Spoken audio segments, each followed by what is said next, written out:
आप अपना उद्धार भूल सकते हो या आप अपना उद्धार हमेशा के लिए खो सकते हो।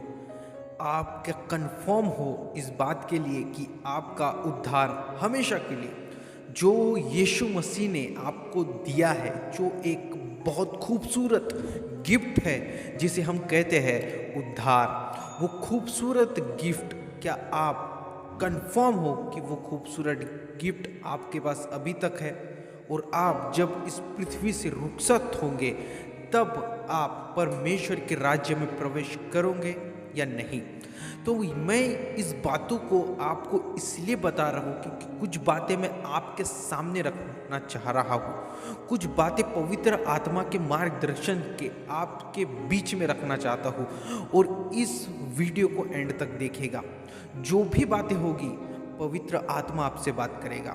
मैं आपको बताना चाहता हूँ एक विश्वासी अपना उद्धार हमेशा के लिए भूल सकता है। कैसे? अगर वो इन बातों को करता है, इन चीज़ों को करता है, वो कभी भी परमेश्वर के राज्य में नहीं जा सकता। आपको कंफर्म करना होगा कि आपका उद्धार अभी तक आपके पास सही सलामत है। तो मैं आपके बीच में कुछ बातों को रखूँगा और कुछ वचनों को रखूँगा, इससे हमें पक्का पता चल जाएगा कि हमारा गिफ्ट मतलब उद्धार अभी तक हमारे पास है या नहीं। सबसे पहला, क्या आप अभी भी नशा करते हैं? अगर एक विश्वासी बनने के बाद, एक मसीह बनने के बाद, अगर यीशु मसीह को जानने के बाद भी एक व्यक्ति नशा कर रहा है तो वो अपना उद्धार खो चुका है या उसे अपना उद्धार भूल जाना चाहिए। वो कभी भी परमेश्वर के राज्य में प्रवेश नहीं कर सकता। अगर वो कहता है कि मैंने यीशु मसीह को ग्रहण कर लिया है और मैं अब इस पृथ्वी को छोड़ूंगा, तब मैं परमेश्वर के राज्य में रहूंगा, तो मैं आपको बताना चाहता हूँ कि वो अपने आप को, वो व्यक्ति अपने आप को बहुत बड़े धोखे में रख रहा है। वो ऐसे कि वो व्यक्ति अभी भी पुराना जो उसका स्वभाव है नशा करने का, चाहे वो कोई भी नशा हो, अगर वो व्यक्ति अभी भी नशा करता है तो वो व्यक्ति परमेश्वर के राज्य में कभी भी प्रवेश नहीं कर पाएगा और उसे अपना उद्धार भूल जाना चाहिए या उसे परमेश्वर का राज्य भूल जाना चाहिए। उसने अपने गिफ्ट को, जो खूबसूरत गिफ्ट यीशु मसीह ने हमें दिया है जिसका नाम है उद्धार, उसने अपने उद्धार वाले गिफ्ट को खो दिया है।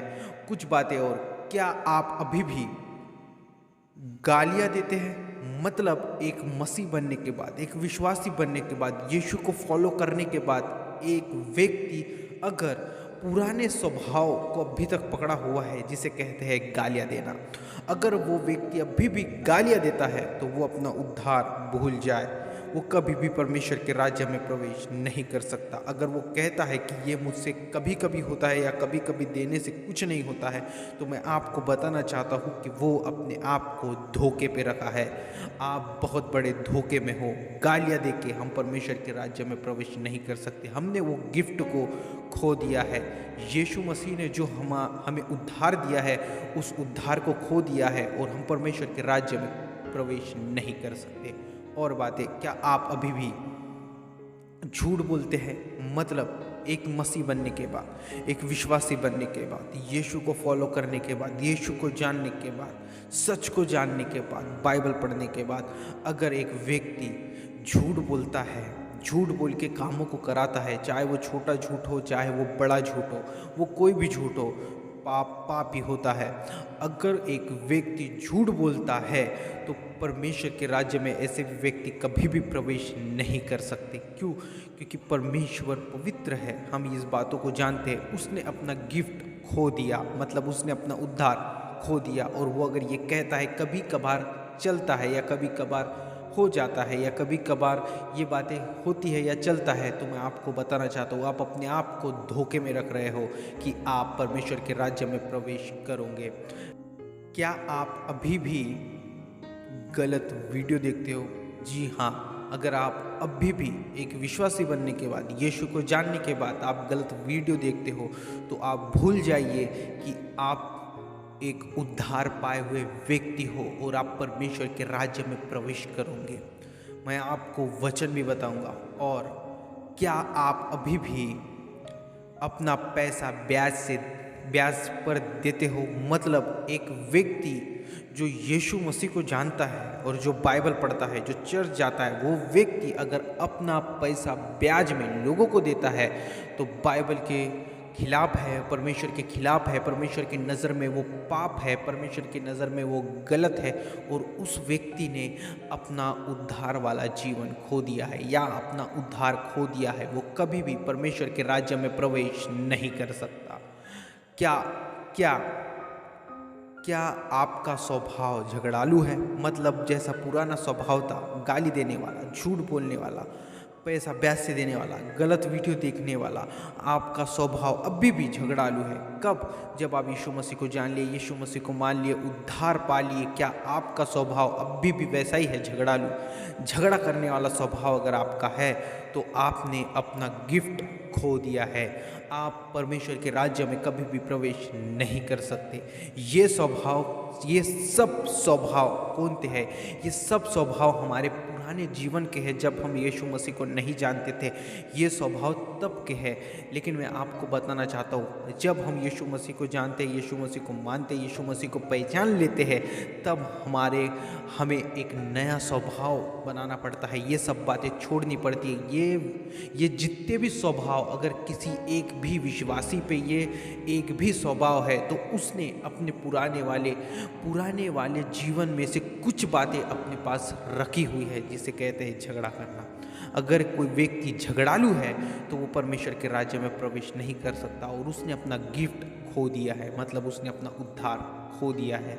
वो अपने आप को धोखे में रख रहा है कि मैं जब इस पृथ्वी को छोड़ूंगा और यहाँ इस पृथ्वी से मैं जब रुखसत होऊंगा तब मैं परमेश्वर के राज्य में होऊंगा। और कुछ बातें, क्या आप अभी भी लालच करते हो?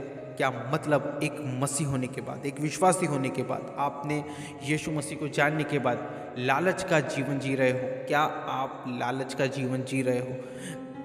बहुत ज़रूरी है ये बात हमें जानना। एक विश्वासी को कभी भी किसी भी चीज़ का लालच नहीं करना चाहिए, ना पैसे का लालच, किसी के घर का लालच, ना किसी के गाड़ी का लालच, कोई भी प्रकार का लालच नहीं करना चाहिए। अगर एक विश्वासी पे ये स्वभाव है तो उसने अपना गिफ्ट, मतलब अपना उद्धार खो दिया है। वो अपने आप को धोखे पे रखा है। अपना उद्धार उसे भूल जाना चाहिए। क्यों? क्योंकि एक लालची व्यक्ति परमेश्वर के राज्य में कभी भी प्रवेश नहीं कर सकता। और क्या आप अभी भी व्यभिचार करते हो? अगर कोई व्यक्ति अभी भी व्यभिचार करता है तो वो भी परमेश्वर के राज्य में कभी भी प्रवेश नहीं कर सकता। वो व्यक्ति अपने आप को धोखे में रखा है। क्या आप अभी भी मूर्ति पूजा करते हो?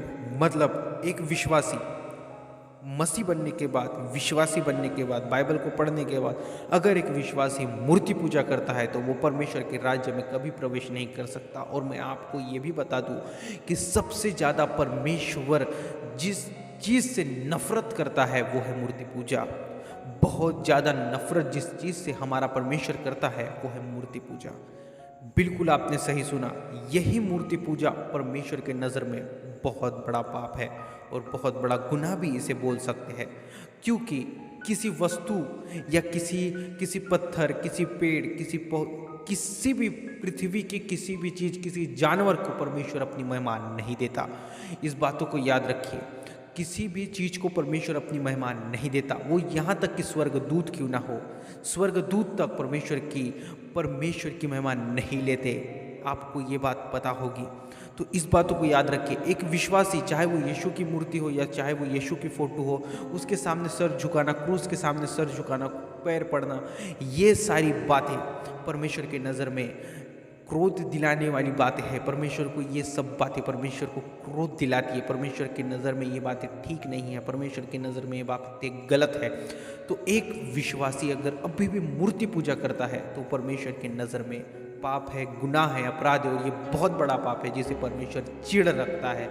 हम बाइबल में बहुत बार पढ़ते हैं कि परमेश्वर कहता है कि मैं जिस चीज़ से चिढ़ रखता हूँ वो है मूर्ति पूजा। मैं आपको ये भी बताना चाहता हूँ कि कोई व्यक्ति अगर किसी चढ़ावे की चीज़ों को खाता है, मूर्ति पे अर्पण की हुई चीज़ों को खाता है, वो भी एक तरह से मूर्ति पूजा में गिना जाएगा और वो व्यक्ति भी पाप में ही गिर चुका है और उस व्यक्ति को भी अपना उद्धार भूल जाना चाहिए। वो अपने आप को धोखे में रखता है कि वो इस पृथ्वी को छोड़ने के बाद परमेश्वर के राज्य में जाएगा, लेकिन नहीं। मैं आपको बताना चाहता हूँ, अगर एक विश्वासी बनने के बाद भी आप मूर्ति पूजा करते हो, चाहे वो यीशु की तस्वीर क्यों ना हो, तो आप परमेश्वर के राज्य में कभी नहीं। आपको अपना उद्धार भूल जाना चाहिए। कुछ बातें इब्रानियों उसका 10वां अध्याय 26वां वचन इस प्रकार लिखा हुआ, क्योंकि सच्चाई की पहचान प्राप्त करने के बाद यदि हम जानबूझकर पाप करते रहे तो पापों के लिए फिर कोई बलिदान बाकी नहीं। बाइबल इस प्रकार कहती है, यहाँ लिखा हुआ है, क्योंकि सच्चाई की पहचान प्राप्त करने के बाद।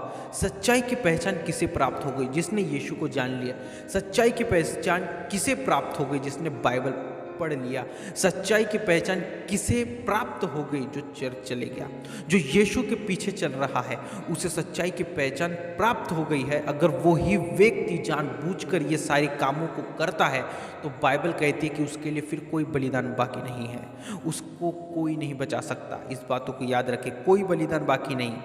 इस बातों को याद रखिए। सच्चाई की पहचान हम लोगों को प्राप्त हो गई, किसके ज़रिए से? यीशु मसीह के ज़रिए हमने सच्चाई की पहचान को प्राप्त किया। अगर हम सच्चाई की पहचान को प्राप्त करने के बाद भी इन कामों को करते हैं तो हमारे लिए कोई बलिदान बाकी नहीं। और वचन इस प्रकार लिखा, हाँ, दंड का एक भयंकर बाढ़ जोना और आग का ज्वलन बाकी है जो विरोधियों को भस्म कर देता है। हाँ, दंड का एक भयंकर बाढ़ जोना और आग का ज्वलन बाकी है जो विरोधियों को भस्म कर देता है। विरोधियों को भस्म कर देता है। ये विरोधी कौन है? ये वही है जिन लोगों को सच्चाई की पहचान प्राप्त हो गई और उन लोगों ने सच्चाई की पहचान यानी कि सच को जानने के बाद भी ये सब कामों को किया और बाद में वचन कहता है कि भस्म कर दिया गया उन्हें, है ना। दंड का एक भयंकर बाढ़ जोना और आग का ज्वलन बाकी है। किन लोगों के लिए? उन लोगों के लिए जो सच्चाई को जानने के बाद भी इन कामों को करते हैं। तो मैं आपको यही बातें बता रहा था, परमेश्वर की नज़र में ये सब बातें गलत है। आपको ये बातें समझनी होंगी। अगर आप इन बातों में से किसी भी एक बातों में हो, आपसे पवित्र आत्मा भी बात कर रहा है कि हाँ तेरे अंदर ये बातें हैं, तो मैं आपको कहना चाहता हूँ वहाँ से निकलिए। पवित्र आत्मा आपको मदद करेगा परमेश्वर के सामने बैठने और आपको घुटने टिका के माफ़ी मांगिए परमेश्वर पिता से। मैं आपको बोलना चाहता हूँ ये वचन विश्वासियों के लिए। सच्चाई की पहचान हमें प्राप्त होगी। दंड किसे मिल रहा है? विश्वासियों को मिल रहा है। क्यों? क्योंकि हमने अपने पुराने स्वभाव को नहीं छोड़ा। एक और वचन मैं आपको बताना चाहता हूँ, दूसरा कि उसका 2 अध्याय 22वां वचन इस प्रकार लिखा हुआ है, जवानी की अभिलाषाओं से भाग और जो शुद्ध मन से प्रभु का नाम लेते हैं उनके साथ धर्म और विश्वास और प्रेम और मेल मिलाप का पीछा कर। बाइबल इस प्रकार कहते हैं, जवानी की अभिलाषा से भाग और जो लोग शुद्ध मन से प्रभु का नाम लेते हैं उनसे मेल मिलाप करा करो। बाइबल इस प्रकार कहती है। बाइबल हमें कहती है जवानी की अभिलाषाओं से भागो। ये सब चीज़ों से हमें भागना है। मूर्ति पूजा से भागना है, लालच से भागना है और बहुत सारी चीज़ों से हमें भागना है। बाइबल कहती है पाप से लड़ो मत, पाप से भागो, उनसे दूर भागो, व्यभिचार से भागो। तो ये सब बातें हमें यही बताती है कि एक विश्वासी अपना उद्धार भूल सकता है और वो परमेश्वर के राज्य को छोड़ के नरक में जा सकता है अनादिकाल के लिए। तो मैं आपको यही बातें बताना चाहता हूँ कि हमें जब हम यीशु मसीह को जान लेते हैं तो ये सब स्वभाव एक मसीह के अंदर नहीं होने चाहिए। प्रभु यीशु मसीह के मीठे और मधुर नाम में आप सबको प्रभु बहुतायत से आशीष दे।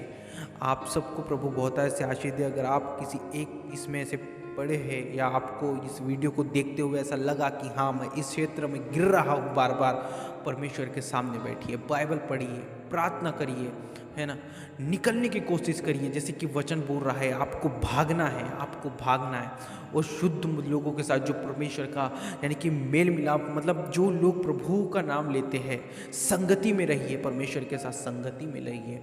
क्योंकि कहते हैं जिस व्यक्ति के साथ हम संगति करते हैं उसी के जैसे बन जाते हैं। अगर एक व्यक्ति परमेश्वर के साथ संगति करता है तो वो व्यक्ति भी वैसा ही बन जाता है।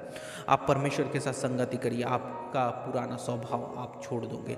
प्रभु यीशु मसीह के मीठे और मधुर नाम में आप सबको प्रभु बहुतायत से आशीष दे। अगर आपको इस वीडियो से कुछ भी जानकारी या कुछ सीखने मिला हो तो इस वीडियो को ज़रूर दूसरों के साथ शेयर करें, एक कमेंट ज़रूर करें और इस वीडियो को ज़रूर दूसरों के साथ शेयर करें, एक कमेंट ज़रूर करें। और अगर आप चैनल पर नए हैं चैनल को ज़रूर सब्सक्राइब करें। प्रभु यीशु मसीह के मीठे और मधुर नाम में प्रेज द लॉर्ड। प्रभु आपको बहुतायत से आशीष दे। आमीन।